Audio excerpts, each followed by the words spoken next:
আমি মনে করি মুক্তিযুদ্ধ করা সম্পূর্ণ বাতিল করা উচিত। আর অন্য যে কথা নারী কোটার কিছু রাখতে পারে, তবে সেগুলো। আসসালামু আলাইকুম বন্ধুরা, আশা করি আপনারা সকলেই ভালো আছেন।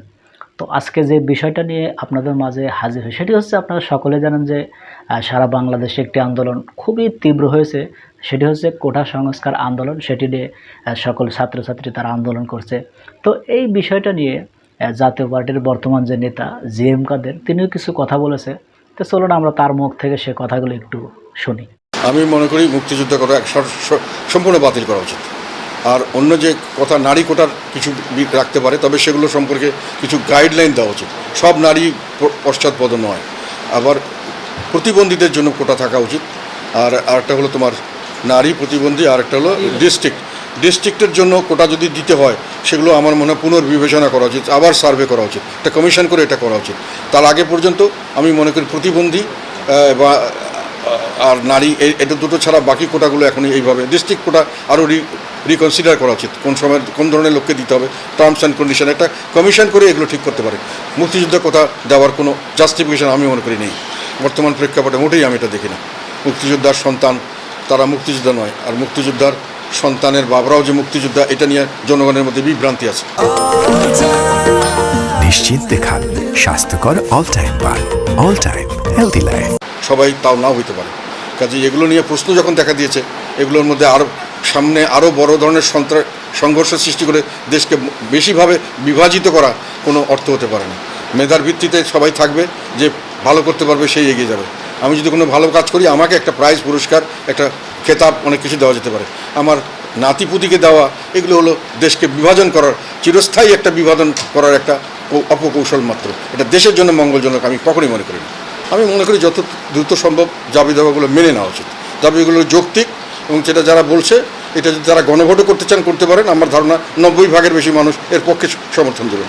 এবং না করায় এদিক ওদিক করা, কোর্টে দেওয়া, কোর্টে গিয়ে একবার বলা হলো যে না, আগে একটা হাইকোর্টের অর্ডারটাই থাকবে, আবার দুদিন পরে শোনা গেল নাই। এইসব সাধারণ মানুষ তো এইসব এত জটিলতা বুঝে না। তারা বুঝে যে সরকার আমাদের সঙ্গে সঠিকভাবে মানে কী বলে আন্তরিকভাবে কাজ করছেন না, অথবা আমাদেরকে সমর্থন করছেন না, বা আমাদের দাবি দেওয়ার বিপক্ষে অবস্থান। সেটা হলো সাধারণ মানুষের ধারণা। এবং এইটার থেকে এখন জোর করে তো আমি বিশ্বাসযোগ্যতা আদায় করতে পারবো না, until unless I do something. সরকারি কোনো কাজের উপর যে সরকার মানুষের সন্তুষ্ট হয় যে না, সরকার যেটা বলছে আমরা বিশ্বাস করতে পারি। বিভিন্ন দেশে এটা আছে, আমাদের দেশে বর্তমান সরকারের উপরে এই বিশ্বাসটা সাধারণ মানুষের নেই। এটাই হলো বাস্তবতা। বর্তমান সরকার একটা সুবিধাভোগী এবং সুবিধাবাদী গোষ্ঠী তৈরি করেছে তাদেরকে সার্ভ করার জন্য, এবং সাধারণ জনগণের সঙ্গে তাদেরকে বৈষম্যমূলক আচরণ করা হয়েছে। সুযোগ সুবিধা দেওয়া হয়েছে, দুর্নীতি করতে দেওয়া হয়েছে, দুর্নীতির অর্থ বিদেশে পাচার করতে দেওয়া হয়েছে, দুর্নীতির অর্থ দেশে এসে ব্যবহার করতে দেওয়ার জন্য আইন করা হয়েছে। এই সমস্ত সব করেছে সরকার দুর্নীতিবাজদেরকে সুযোগ সুবিধা দিয়ে একটা শক্তিশালী গ্রুপ তৈরি করার জন্য। এখন যে কোনো কারণে হোক তাদের বিরুদ্ধে নানান কথা শোনা যাচ্ছে। তবে আমি এখনও মনে করি সরকার যদি কন্টিনিউ করে, এখনও আমার বিশ্বাস বা আমার আশঙ্কা যে এগুলো কারো কিছু হবে না। এ থেকে পার করে দেওয়া হবে বিভিন্নভাবে। আবার 2-4 দিন পরে আমরা অন্য কিছু নিয়ে লাফালাফি করা শুরু করব। এনারা এসে আবার বহাল তবিয়তে গাড়ি বাড়ি হাঁকিয়ে চলতে থাকবে।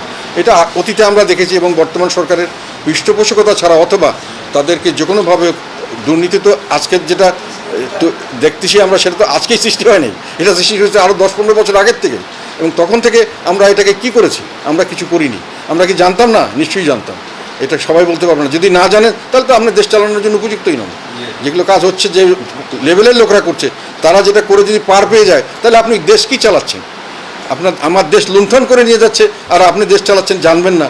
এটা তো আপনার জন্য কখনোই। তো বন্ধুরা, আমরা স্ক্রিনে সে কথাগুলো শুনলাম যে এম কাদের তিনিও বলছে যে আসলে এটা না থাকাটাই উচিত। তিনি ছাত্রছাত্রীদের পক্ষ নিয়ে কথা বলছেন। তো আসলে এই জাতীয় পার্টি বর্তমান একটা হাস্যকর পার্টি হয়েছে। এদের কথার কোনো মূল্য নেই। সকালে এক কথা বলে বিকেল আর এক কথা।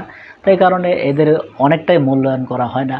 তো এই বিষয় নিয়ে আপনাদের যদি কোনো মতামত থাকে অবশ্যই কমেন্ট বক্সে জানিয়ে যাবেন। তো বন্ধুরা, ভালো থাকবেন, সুস্থ থাকবেন। দেখা হবে পরবর্তী কোনো ভিডিও নিয়ে। সে পর্যন্ত ভালো থাকুন। আল্লাহ হাফেজ।